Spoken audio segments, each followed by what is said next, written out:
여름이 지나고 가을이 지나면 계절을 따라서 사람들은 옷을 바꾸어 입습니다. 몸은 바뀌지 않지만 기온의 차이에 따라서 옷을 바꾸어 입어야 건강을 잘 유지할 수 있습니다. 하나님의 사랑하심, 예수님의 구원하심, 성령님의 역동하심, 하나님의 말씀의 가르침은 바뀌지 않는 진리이지만 시대와 환경을 따라서 적당한 옷으로 갈아입어야 합니다. 바른 옷으로 갈아입자는 주장이 1517년 마르틴 루터라는 사람의 강력한 주장으로 시작되어서 마침내 우리에게 익숙한 종교 개혁을 이루었습니다. 그 결과는 오직 믿음으로, 오직 하나님의 은혜로, 오직 성경 말씀으로 구원받는다는 오늘날 우리의 신앙이 확정된 것입니다. 뭐든지 오래 지나면 변질됩니다. 지난 주일에 한 개인이 예수님 믿었을 때의 가소성, 그런 개인들이 모여서 교회를 이룰 때의 긴장성, 교회가 성장하고 교회들이 모여서 총회를 이루고 그 총회의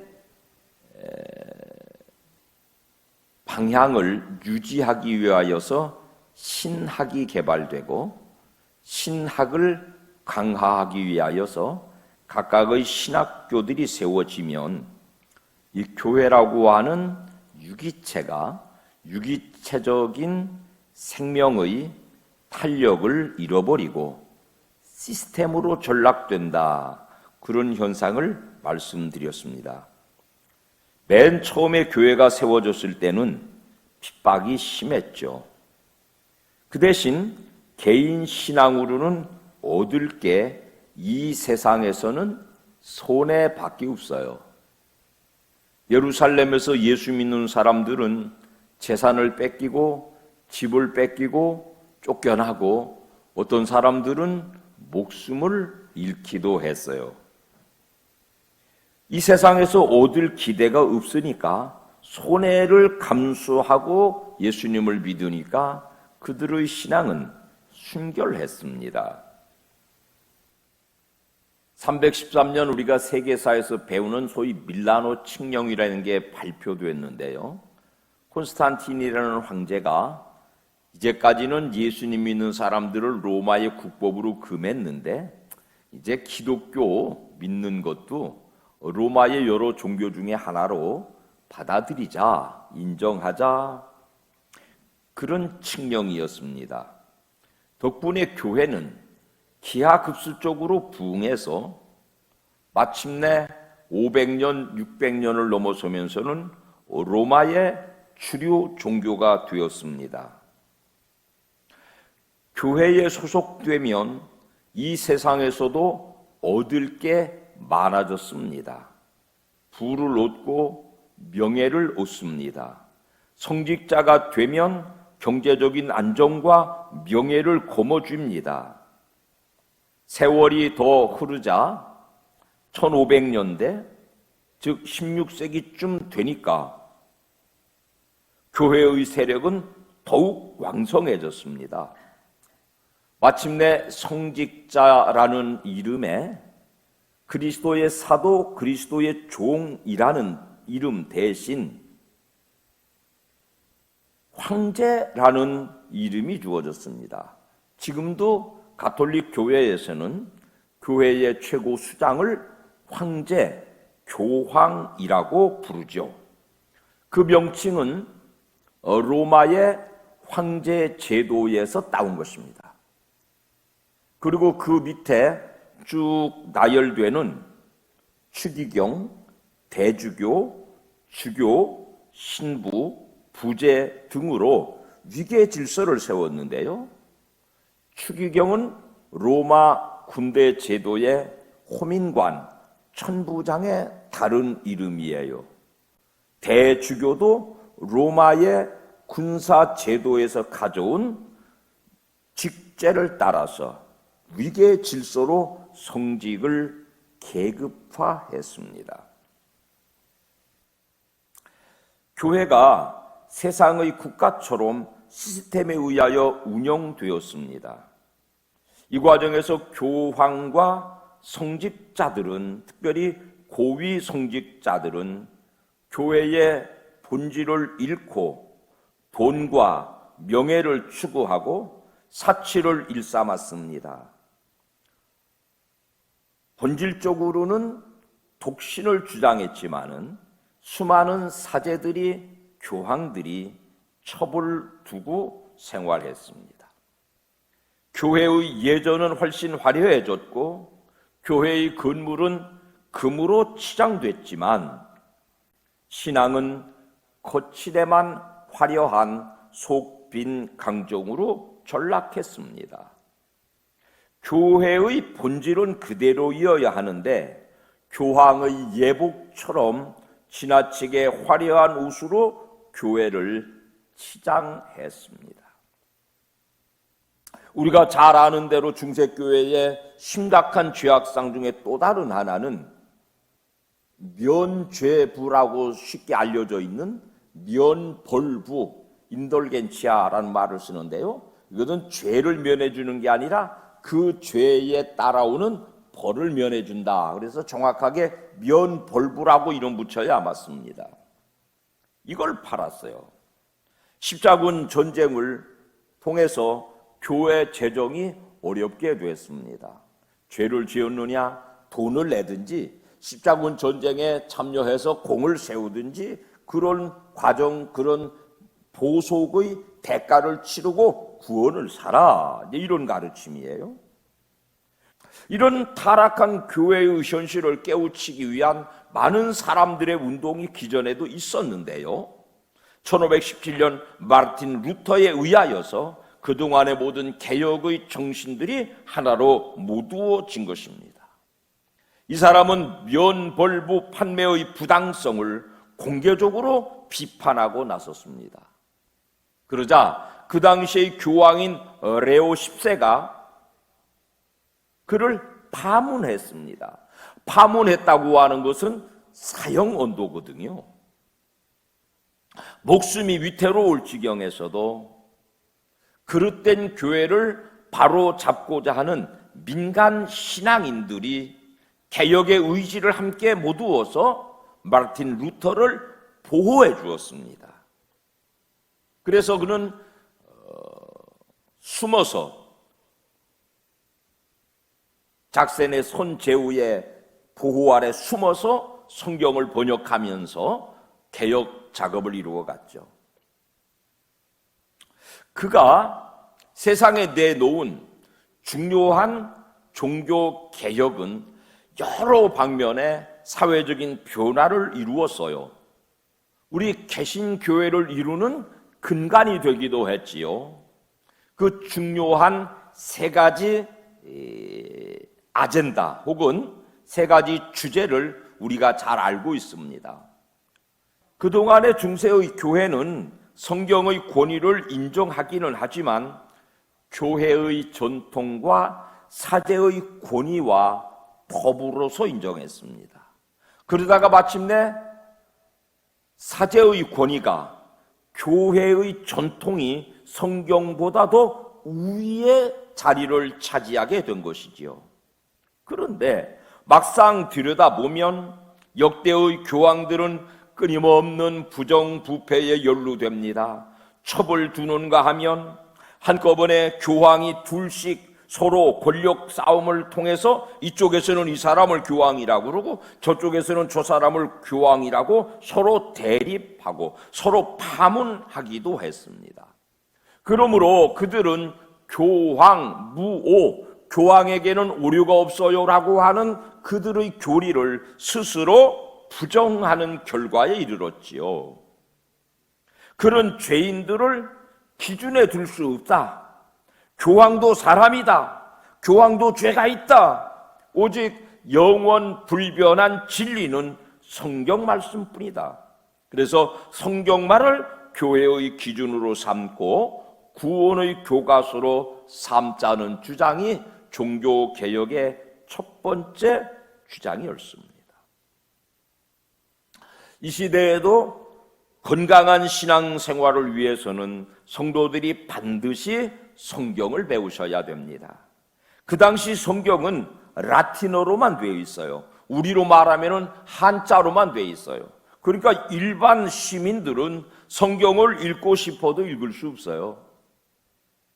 한자를 따로 공부한 선비들만 읽을 수 있는 것처럼 라틴어를 따로 공부한 신학 수업을 거친 사제들만 성경을 읽을 수 있어요. 오직 성경으로만 구원의 도리에 다다를 수 있습니다라고 가르치는 루터는 그러므로 누구나 성경을 읽을 수 있도록 자국어인 독일어로 이 라틴어 성경을 번역해낸 것입니다. 사랑하는 성도 여러분, 이 시대에도 우리가 세상의 다른 종교가 아닌 하나님을 믿는 건강한 신앙생활을 하시려거든 거두절미 성경을 읽으시고 성경을 배우시고 성경을 쓰시고 성경 말씀의 설교를 들어서 구원의 건강성을, 신앙생활의 건강성을 잘 유지 보존하시기를 주님 이름으로 축원합니다. 두 번째 같이 합시다. 오직 은혜로. 시작.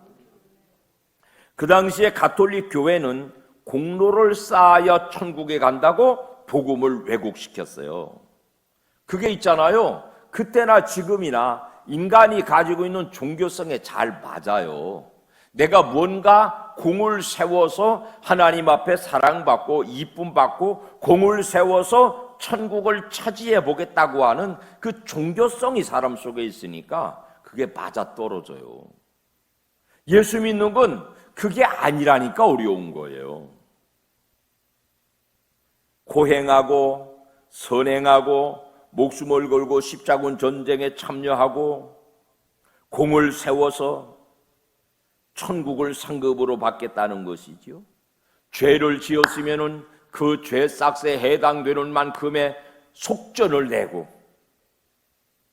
그리고 벌을 면하겠다는 목표로 면벌부를 사는 것이 인간의 죄성을 가진 종교적인 본성하고 맞아떨어져요. 공로를 세워서 하나님의 은혜를 덧입겠다고 하는 거, 그게 종교성에 받는다니까요. 이 시대에도. 그런데 개혁자들은요, 에베소서 2장 8절과 9절을 같이 읽어볼까요? 시작. 너희는 그 은혜에 의하여 믿음으로 말미암아 구원을 받았으니 이것은 너희에게서 난 것이 아니요 하나님의 선물이라. 행위에서 난 것이 아니니 이는 누구든지 자랑하지 못하게 함이라. 정확하게 하나님의 은혜로 구원받는다는 거, 사람의 공로로 구원받는 게 아니라는 거 가르쳐 주고 있습니다.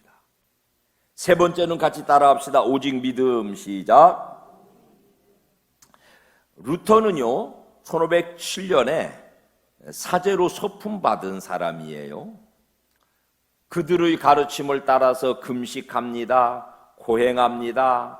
아주 철저하고 경건한 수도 생활을 이어가고 있습니다. 그런데 내 마음속에 나를 결박하고 있는 죄의식을 벗어나지 못하는 고민하고 있어요. 사제로 서품 받은 지 3년이 되는 1510년에 그런 경건한 수도 생활의 모범 사제로 발탁이 돼요. 그래가지고 그 상으로 5달 동안 로마 가톨릭의 본산지인 로마를 방문할 상을 받습니다. 그래가지고 로마에 갔더니 베드로 성당이 있고 베드로 성당에 빌라도 계단이 있어요. 이거 뭐냐면 본디 예루살렘에 있던 건데 예루살렘 박석, 예수님이 재판받던 자리에 있던 그 총독이 올라앉은 예수님 아래 서 있는 바로 그 계단이에요. 그런데 이 계단을 예수님의 성물이라, 예수님의 말하자면 흔적이 남아있는 돌계단이다. 그래가지고 콘스탄틴 황제의 어머니 헬레나라는 분이 이 계단을 로마로 가져왔어요. 그래가지고 신앙생활의 고행을 위해서 이 돌 계단을 무릎으로 기어 오르는 종교 행사를 만들어 놓은 거예요. 마틴 루터도 그 계단을 무릎으로 피가 나도록 기어오르면서 사죄의 은총을 구했지만 여전히 마음 가운데 참 평안이 없어요.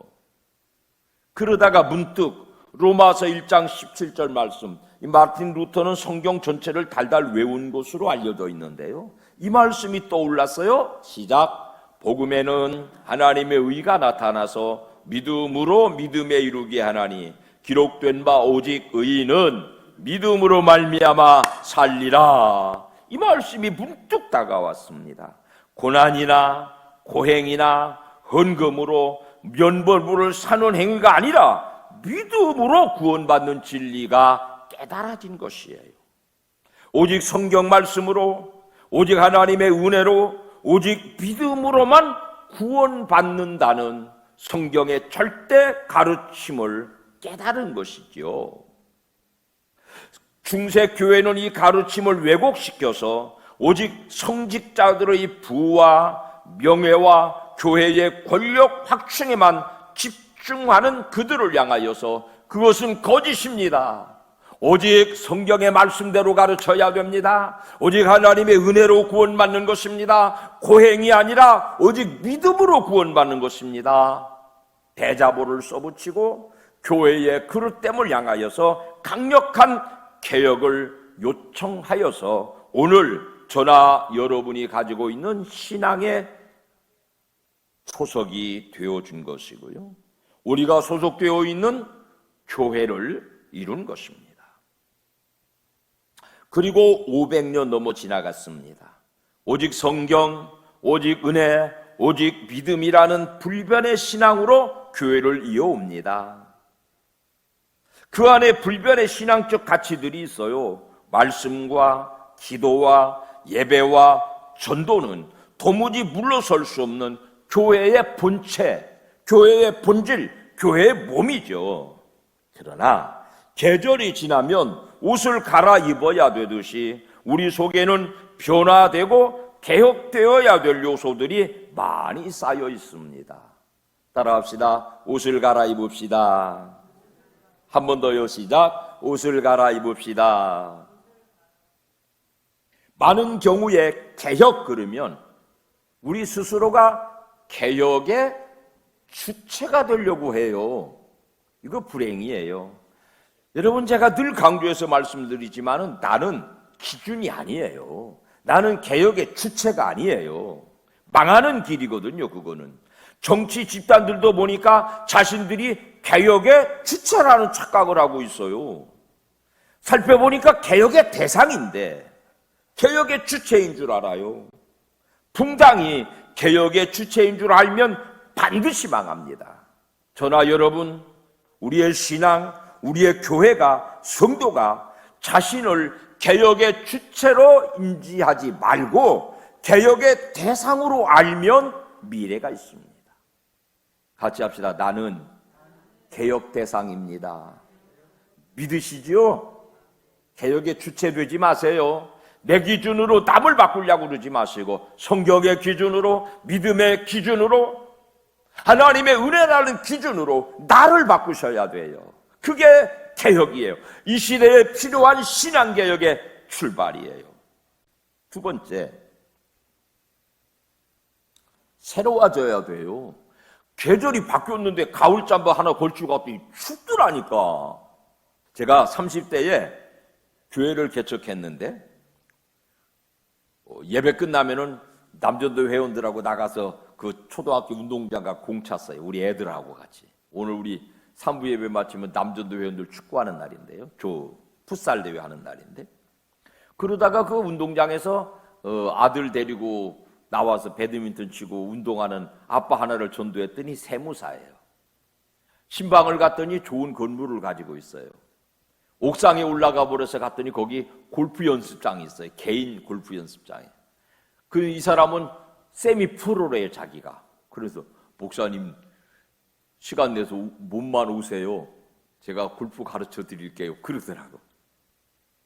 그때 생각에 목사가 골프 치면 지옥 가는 줄 알았어요. 안 배웠어요. CBS 방송 그때 대담 프로 생방송으로 진행하고 있을 때 저기 어디 계신 골프장 사장님이 오셨어요. 그때는 골프가 지금처럼 사회에 만연되지 않았을 때인데, 한 시간 저랑 방송실에서 그 사람 살아온 이야기 간증으로 듣고, 그러다 보면은 남자들이 눈물 질질 빼고 자기 간증에 자기가 감동하고 주로 그러거든요. 그리고 은혜를 많이 받았대요. 끝나고 나서 목사님 골프 오세요? 아니요. 목사님 제가 어디 우리 저 골프장 있는데요. 몸만 오세요. 목사님 만약에 우리 골프장에 제가 평생 회원권 해드릴게요. 근데 그게 그때 무슨 말인지도 몰랐어요. 평생 회원권. 평생 그 골프장에 공짜로 가서 골프 칠 수 있는 그거 해주겠다는 거예요. 그때만 해도 목사가 골프 치면 지옥 가는 줄 알았어요.